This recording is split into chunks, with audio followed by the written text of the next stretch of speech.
I'm going to show you how to camp across the country while you're sport touring for free. There's no reason why the cost of camping or a hotel should keep you from traveling, because there are a lot of resources out there to allow you to camp for free. So let's jump into it right away. Now, if you Google free camping, the first search result that's going to come up is freecampsites.net. And what it is, it's an interactive map that lists all the free campsites across the country and in Canada if you're traveling into Canada. So, let's say I'm traveling from Chicago to the West Coast, and I'm going to stay in Nebraska along the way. So I'll zoom into Nebraska here, and then I'll click the filters and turn off permit and pay websites, and it will leave you with just the free campsites. Now here is a free campsite right off of I-80, which is what I would be taking through Nebraska. And if you click on that campsite, it will pop up on the top of the screen with some more information. Click that box and you'll gain even more information, and you'll see that Streeter Park in Aurora, Nebraska is a free campsite. And then it lists some more information about the campsite, and people even leave reviews of the campsite.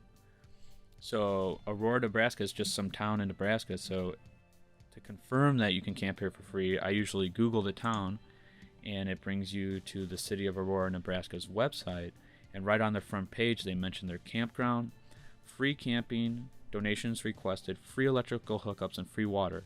So here's, just in the middle of nowhere, Nebraska, right off the road, is a free campground for you to use that has free electric and free water. So that's one way to camp for free, and this isn't the only town that does this. I've seen many places that actually have free campgrounds that you can take advantage of. Now, the second way is to utilize the Bureau of Land Management land, and you can camp on this land for free, and they actually have campgrounds. Now, the Bureau of Land Management land is basically land that is wilderness area or national monuments, basically government land that is not a national park or a state park. And if you go to freecampsites.net, here's Nevada, which I would be traveling through to get to the coast, and off the highway is this Hickson Petroglyph campground, and you click on this to get more information, and you can see Hickson Petroglyph campground is operated by the Bureau of Land Management. It is a free campsite, and once again you can get reviews, people host pictures, and then to confirm that this is a legitimate campground, you can go to the Bureau of Land Management's website, quickly search that campground. Here it is in the search results, and you can see right here that it is open year-round and the fee is none. But note, in this location there's no water, so that's something to make sure when you're camping in different areas that, you know, at least you have water, or bring water if they don't have it.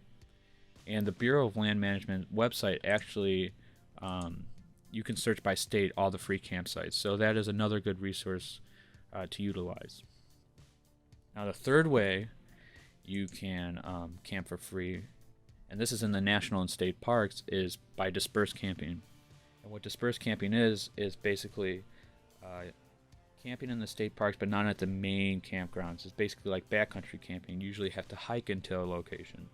So the advantage is you're not stacked up on top of each other, and you're not paying $35 a night to camp in the national parks. So all you need is a permit that you pick up from the visitor center, and the permit's free. So I know I'm going to be going to the Redwood National Forest once I get to the West Coast. So if you Google Redwood National Forest Dispersed Camping, it brings you to this backcountry page on their website. They have a PDF for planning your backcountry trip, and I just know from researching that I want to go to this Flint Ridge backcountry camp. And the reason why I picked this one is that it is within a quarter mile of the coastal drive. So you're only parking a quarter mile away, because some of these campgrounds are like 6 miles camping in.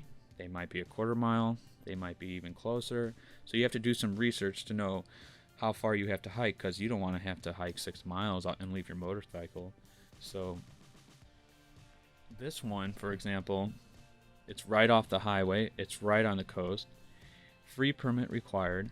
8 sites available, and it has the nearest access for dispersed camping in the redwoods at only a quarter mile. And once again, that's free. All you need is a permit. Finally, if you've been researching a cross-country trip, you have undoubtedly gone to ATVRider.com and read through the forums for advice on your trip. So ATV Rider, the community, has actually made a Google map that lists everybody that's willing to share tent space or host you or help you out if you need a repair in their garage. So if you go to their map, every one of these icons is somebody that's willing to help. So let's say I want to stay in Salt Lake City and I want to stay with this guy right outside the city. There's a link to the left, and if you open that up, it will bring you to ATV Rider, and then it will give you some more information about the person that is hosting. So you can see this guy here right outside of Salt Lake City. He's only 2 miles off the highway. He has a spare bedroom, a spare bathroom, tent space, Wi-Fi, garage. So it is a really good resource. And if you're going to take advantage of this resource, I suggest emailing them or calling them well in advance to let you know you'll be in the area. And then as it gets closer, just stay in contact with them. Now, these people are also a really good resource if you want to know more about the area, the activities, the destinations, the best roads to ride, and sometimes if these people are free, they'll even go out riding with you. So this is a really, really good resource. Like-minded people that are usually willing to help, pay it forward. So this is 4 ways that I like to use when planning a trip to utilize free campgrounds and free campsites, and it keeps the cost of your trip down, and it means you can go further.